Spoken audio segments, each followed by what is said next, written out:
But as Dorothy and her friends walked on, the trees grew closer and closer together until they blotted out the sun. Thick vines with long thorns hung from the branches. The forest grew darker and darker, and strange noises came from the shadows. Do you hear that terrifying noise? That's the Kalidas. What are the Kalidas, Lion? Oh, they're two terrible monsters with heads of tigers and the bodies of bears. Bodies of bears? Shh. I'm scared. Let's get out of here. They tiptoe through the forest, fearing the Kalidas will attack any moment. Finally, they see sunlight ahead. Looky there. We're almost out of the forest. But when they get to the edge of the woods, they find their path blocked by an enormous ditch, so deep they cannot see its bottom, and so wide it can only be crossed by a fallen tree that lies across the ditch. The Kalidas are near, so the Tin Woodman starts across the tree, then Dorothy and Toto, then the Scarecrow. Last comes the Cowardly Lion. They must walk carefully. One slip, and they will fall into the bottomless ditch. Oh, I'm so scared. Suddenly, they look back. There are the Kalidas coming from the trees. The Kalidas see Dorothy and her friends crossing the tree. They're coming after us. Help! Now both Kalidas are also on the tree. The lion looks back at the two monsters. Oh, I wish I had some courage. Somehow, I've got to stop the Kalidas. The lion turns, faces the two monsters, and lets out a loud roar. The Kalidas are surprised. They stop. The lion hurries to the other side of the ditch where Dorothy and the others are waiting.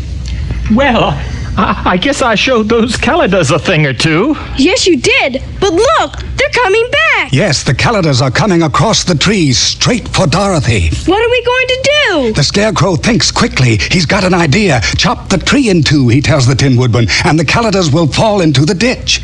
The Tin Woodman swings his axe. The Kalidas move quickly across the tree. The Tin Woodman chops faster.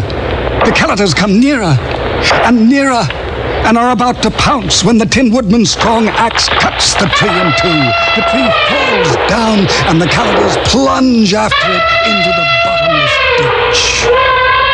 They're gone. We're saved. And Lion, you were so brave. Oh, no. I was scared.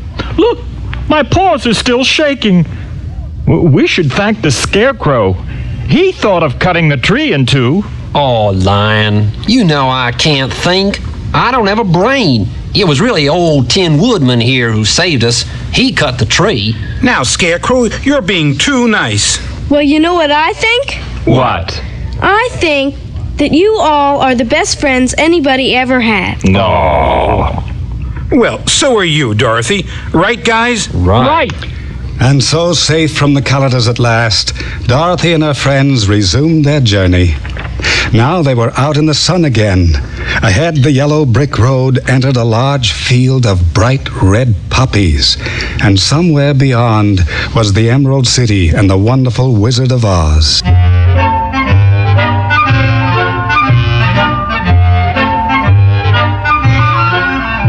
In a while, Dorothy and her friends entered the great poppy field. Now, these poppies were very large, very red, and Dorothy thought they smelled like leftover spinach. The deeper they got into the poppy field, the stronger this smell got, and the brighter the red poppies became. Gosh, there sure are a lot of pretty flowers here. But they smell kind of funny, don't they? They certainly do. I've never seen so many poppies. I'm sleepy. I think I'll take a little cat nap. I'm sleepy too. Oh, look, Toto's asleep. I guess I'll take a nap too. Dorothy curled up under a poppy and went sound to sleep. Toto snoozed at her side, and nearby the lion snored away. Look, Scarecrow, they're asleep. What happened? I reckon it's the smell of the poppies has put them to sleep. You and me, you see, being made of tin and straw, the poppies don't bother us. The Scarecrow was right. These were dangerous poppies with a strange odor that sent passers-by into a deep sleep.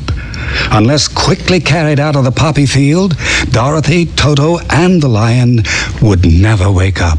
Oh, dear, Scarecrow. We've got to carry them out of here.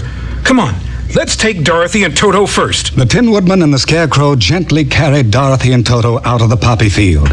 But when they went back to get the big snoring lion, they found he was too heavy to lift. You lift his tail, Tin Woodman. I'll lift his head. I can't. His tail's too heavy. Okay, I'll take his tail and you take his head. I can't lift his head either. Let's try waking him up. Come on, friend lion. Wake up. No, Tin Woodman, you gotta say it louder than that. Okay, Lion, wake up. Why don't you say it louder? I said, Lion, wake up. Maybe a bit louder. Lion, I'm shouting as loud as I can, and I want you to wake up. A little louder next time. Louder? How can I shout louder? You're shouting at me. What? I said you're shouting at me. What do you mean you're shouting at me? Oh, look. This is hopeless. We can't wake up friend lion. We're going to have to drag him out. Come on, let's both grab his tail now. Pull. Pull. Pull. Pull! Together, the Scarecrow and the Tin Woodman dragged the big snoring lion out of the poppy field by his tail. The lion never woke up until he was well away from the poppies. I must have dozed off. Dozed off? You were sound asleep. We had to drag you out by your tail. By my tail? Oh, you're just joking, aren't you? You're not joking. Oh, good grief! How embarrassing! Dragged by my tail. What will the other animals say? Don't worry, Lion. We won't tell anyone. Come on, let's go. Once again, Dorothy and her friends walked down the yellow brick road, away from the poppy field and on to the Emerald City.